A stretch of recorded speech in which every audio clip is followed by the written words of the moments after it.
Acercamiento al fenómeno multilingüe en la personalidad mexicana y su relación al desempeño en distintas áreas. Actualmente vivimos en una ciudad multicultural y pluricultural. Multiculturalmente hablando, tenemos diversas personas que vienen de diferentes partes de México, Latinoamérica, California y de otras partes del mundo. Se recopiló distintas fuentes de información confiable que concuerden con la función del fenómeno del bilingüismo, el cual se define como uso habitual de dos lenguas en una misma región o por una misma persona. Con esto se generó una encuesta general y exploratoria, la cual fue compartida a través de Google Forms, teniendo acceso a ello cualquier persona con link, que fue publicado por medio de la red social de Facebook, dando resultados concordantes con las características positivas planteadas por estudios citados. Actualmente vivimos en una ciudad multicultural y pluricultural. Multiculturalmente hablando, tenemos diversas personas que vienen de diferentes partes de México, Latinoamérica, California y de otras partes del mundo. Estas personas han hecho Tijuana su hogar, donde han encontrado trabajo, familia y amistades. Cuestiones de satisfacción de necesidades y sueños son los que perpetúan su estancia, ya que si bien la ciudad ha tenido una alza en aspectos negativos como la violencia y la polución, que nublan las bondades del territorio, los habitantes, tanto nacidos como aquí como emigrados al lugar, deciden adaptarse mostrando dedicación y necesidad. Existen intercambios de productividad con San Diego y sitios aledaños con los tijuanenses. Hay quien vive en México, desarrolla su día en Estados Unidos y regresa a dormir a México, y esto en viceversa también. Referente a lo pluricultural, tenemos una gran amalgama con todos los vecinos. Pareciera que estas costumbres, como las festividades de Halloween, Navidad y Thanksgiving, son nacidas en esta frontera, inculcadas y decisivas en el rumbo de las actividades. Tenemos los estilos de otros estados que modifican un platillo, y que muchas veces no es del estado modificante, pero que transmite con la creatividad de su vocero. Estas cuestiones de cultura se ven reflejadas en nuestro lenguaje en todas sus esferas, desde el pensamiento hasta los mensajes no vocales. El modo de interactuar y comunicar es tan diverso que incluso en ciertas zonas utilizan distintas palabras, señas, gestos y materiales, pues no sería igual el saludo, muletilla física y o sección del léxico utilizar en una calle, colonia o parte de la ciudad, donde escucharás palabras como compa y en otra escucharás palabras como dude. Esta última se ha convertido en un anglicismo adoptado por la juventud actual, una variante presentada por personas bilingües y aprendices de ello. La Real Academia Española define el bilingüismo como uso habitual de dos lenguas en una misma región o por una misma persona. Por otra parte, el monolingüismo, según la RAE, se trata de aquellas personas que hablan, leen y escriben una sola lengua.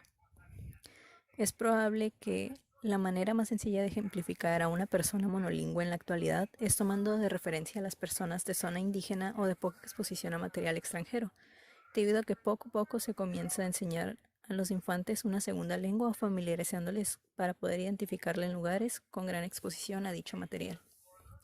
Con ello, hay estudios como el de Ellis, donde menciona que hay un cuerpo de literatura que enmarca el monolingüismo como consistente en una falta de habilidades. Esto generalmente no se declara abiertamente, ya que esta vista también tiende a comenzar desde la perspectiva, que el monolingüismo es la norma contraria a la que el aprendizaje de idiomas debe estar vigorosamente justificado y definido. Pareciese que el hecho de que una persona se mantenga en un solo idioma le genera una limitación para algunos. Sin embargo, se nos presenta que expertos que investigan el desarrollo del lenguaje infantil, como se menciona en Hoff 2003, descubrieron una correlación estadística entre el nivel educativo de las madres y la competencia lingüística de los niños. Los niños cuyas madres tienen un mayor nivel de formación en la educación tienen una mayor competencia lingüística, y precisamente lo contrario se refiere a niños cuyas madres tienen un menor nivel de educación escolar formal, los cuales tienen un menor grado de competencia lingüística. Madres que tienen un mayor nivel de la educación hablan con sus hijos por más tiempo y con más frecuencia, usando un vocabulario amplio y más diverso. Madres con la educación superior también leen a sus hijos con más frecuencia y cuando leen juntos incluyen a sus hijos en interacción lingüística. Otro factor importante para el desarrollo lingüístico y cognitivo de los niños son los años pasados en el jardín de infantes. Hay una correlación positiva entre los años pasados en el jardín de infantes y el éxito escolar de los niños a medida que pasan las clases primarias. Teniendo en cuenta lo anterior, puede notarse que el aprendizaje y desarrollo se verá afectado por varios factores más, siendo esto una señal de que es un limitante para la persona. Ahora, lo que se tratará es ver qué áreas se muestran un desarrollo distinto o más avanzado en un bilingüe que en un monolingüe, sin intención de dejar al segundo como deficiente. Por ejemplo, se ha encontrado en Luke Plitsikas y Rossi que la plasticidad cerebral asociada con el bilingüismo se ha centrado principalmente en las poblaciones adultas y en envejecimiento. Con investigación muy limitada sobre el desarrollo de muestras, han demostrado que los adultos mayores bilingües de por vida tenían FA más alta en el corpus callosum, que se extiende de las regiones frontales inferiores derechas, lo que nos dice que hay una mayor actividad en zonas donde se transfiere información, su procesamiento y aprendizaje. Como planteamiento de problema, tenemos a Lax citando a Mayer. En 1995 nos dice que la personalidad puede describirse como un conjunto de componentes que forman un sistema. Los rasgos o las disposiciones son un conjunto de componentes para describir diferencias individuales. Este sistema puede ser polarizado a funciones sociales en distintas áreas, desde económicas, familiares, comunicativas, etc. El bilingüismo ha existido desde el origen del lenguaje en la historia de la humanidad. En 1895, Jean-Albert Pitres publicó con el título Études sur l'aphasie chez les polyglottes, el primer monográfico dedicado a la alteración del lenguaje en afásicos bilingües y políglotas. En este trabajo, Pitres hizo una revisión de la literatura publicada hasta el momento sobre el tema y describió 7 casos propios. Identificó 3 patrones de recuperación del lenguaje tras una lesión cerebral. A. 2 lenguas se recuperan de forma simultánea y similar. B. Una lengua nunca es recuperada. Y C. Una lengua comienza a recuperarse después de que lo haya hecho la otra. Estos patrones se conocen actualmente con el nombre de paralelo, selectivo y sucesivo, respectivamente. Basado en los patrones de recuperación descritos, Pitres llegó a la conclusión de que la lengua que se recuperaba en primer lugar era aquella que el paciente más utilizaba antes de la lesión cerebral, independientemente de que fuera la lengua materna o no. La posteriormente llamada ley de Pitres, las revisiones realizadas por Paradis de los casos publicados de afasia en bilingües, amplían en número las formas en que puede recuperarse cada lengua tras una lesión cerebral. Otras alteraciones descritas en estos pacientes son los errores asociados al mecanismo que permite usar una determinada lengua a voluntad, cambio y mezcla de código, y los trastornos asociados a la capacidad para traducir de un idioma a otro. Por otro lado, Bialystok en 2017 presenta su artículo donde habla de los efectos que trae la adquisición de una segunda lengua a nivel cognitivo y cerebral. Revisando la literatura de diversos estudios realizados en ratas, así como la extensión y aplicación de esta capacidad a los humanos, se habla del bilingüismo como un cambio adaptativo, puesto que se estudia a las ratas por medio de estimulantes y respuestas, concluyendo que aquellas que fueron criadas en grupos sociales tienden a una neurogénesis del hipocampo y un mejor aprendizaje que las que estuvieron en aislamiento, remarcando así el rol tan crucial del ambiente. Se tenía la esperanza de que esto pudiera aplicarse también al ser humano, trayendo a perspectiva la experiencia como moldeamiento de la estructura del cerebro y la capacidad cognitiva. El bilingüismo es un candidato excelente para evaluar tales efectos. Partiendo de esta premisa, los autores realizan una extensa revisión de literatura que consta de estudios aplicados a los campos estructurales cerebrales de una persona monolingüe y una bilingüe, considerando la diversidad de materia gris y el uso activo de los lóbulos cerebrales, haciendo hincapié en lo que se le ha de llamar activación conjunta, que significa una competente constancia por la selección derivada al control de atención sobre representaciones en el lenguaje y su procesamiento, la cual está presente mayormente en aquellas personas que son monolingües.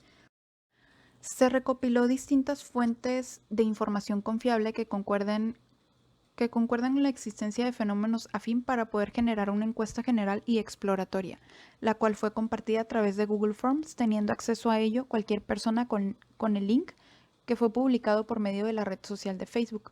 Una vez recopilada la información, se procedió a un estadístico descriptivo del material para después generar conclusiones del tema de investigación. A través de la plataforma de Google Forms se realizó una encuesta exploratoria respecto a diversos temas referentes al idioma. Se compartió a través de Facebook publicando el link para que cualquier usuario que lo tenga pueda contestar de manera anónima. Los resultados que se obtuvieron se traspasaron a SPSS para tener mayor claridad de ellos y haciendo un análisis de frecuencias descriptivas. Entre los resultados se obtuvieron la participación de 180 personas, las cuales 73.5% fueron mujeres y el restante hombres. El 57.7% de las personas tenía una edad de entre 21 y 25 años, siguiendo el 18.8% con entre 15 y 18 años.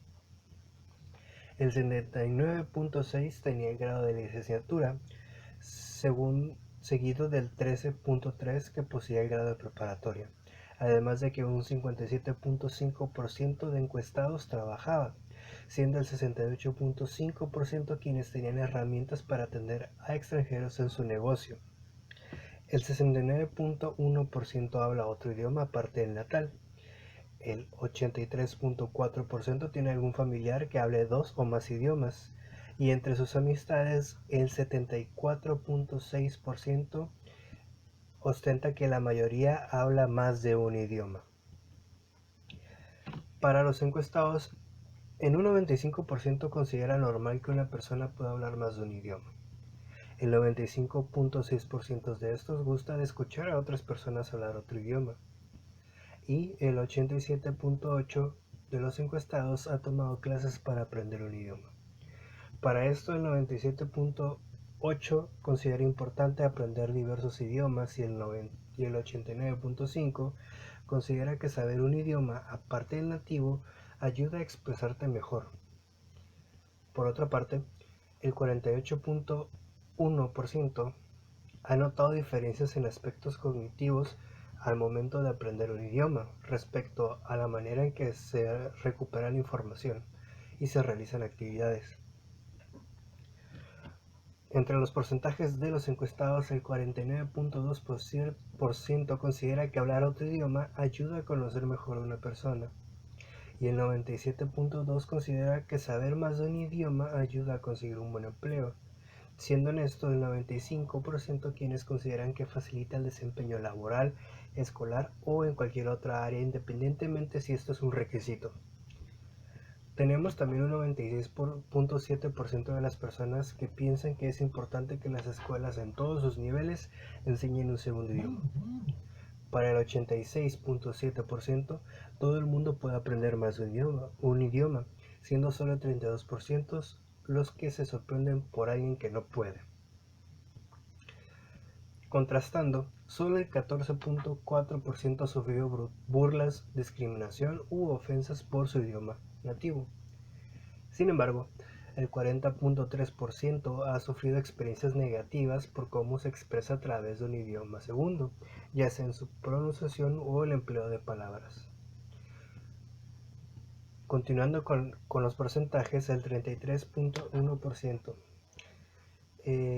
menciona que para el aprendizaje de idiomas no considera que haya una relación entre el estatus socioeconómico y que solo el 15.5% de las veces tiene que ver la relación entre idioma que aprende y los valores. El 49.4% le ha pasado que olvida alguna vez cómo utilizar palabras en su idioma nativo. Por otra parte, el 97.8% ha sabido de personas que mezclan los idiomas. Curiosamente, el 42% ve contenido fílmico en un idioma original. A través de la encuesta también se permitió que se contestaran preguntas abiertas, donde encontramos que las personas aprenderían un nuevo idioma para encontrar un mejor empleo y mejores oportunidades. Entre los encuestados, el inglés es el idioma que más se sabe y que aprenderlo consideran que influyó de manera positiva, específicamente sintiendo que son más capaces. Frente a una situación donde tuvieran que trabajar con una persona la cual no sabe su idioma, ellos señalaron que utilizarían señas, dibujos y traductores virtuales para poder realizar la tarea. Del mismo modo, utilizarían traductores virtuales para utilizar información en un idioma que no conocen. Los encuestados describen a una persona que sabe más de un idioma como alguien con características positivas tales como inteligencia, dedicación, flexibilidad y muchas habilidades. Finalizando la encuesta, los participantes consideraron que una situación donde se comience a utilizar más idiomas en lugar nativo, en lugar del idioma original, puede causar un fallo en la comunicación y daños a dicho idioma nativo, así como la creación de neologismos y modismos. Una pequeña parte de estos encuestados considera que no afectaría en nada. En conclusión, consideramos que el objetivo exploratorio del fenómeno sí se cumplió y nos mostró cómo hay una gran influencia del bilingüismo en las redes sociales. A través de la opinión del grupo de encuestados, se concretó que el bilingüismo también es una característica positiva y necesaria en las personas. Se mostró menos común el monolingüismo, si bien no consideraron algo perjudicial el solamente saber un idioma. Lo que sí es que existió un común de preferencia por el aprendizaje de más idiomas, y también se expresó como algo necesario para un buen desempeño en las distintas áreas. Algo muy importante que es necesario destacar es que los encuestados expresaron que existen formas de superar las barreras comunicativas independientemente del idioma, y esto tiene relación con la creatividad de cada persona y también la formación de cada persona. Para futuras investigaciones, creemos que es recomendable inclinarse a la descripción del común de personalidad en la frontera, para relacionarle con quienes son bilingües y quienes son monolingües, así haciendo una comparativa entre ellos y su desempeño en distintas áreas. Y ya para terminar, queremos agradecer muchísimo a la profesora Gabriela Cerecer por su apoyo, conocimiento y tiempo brindado, asimismo por la motivación para hacer este trabajo con fines divulgatorios.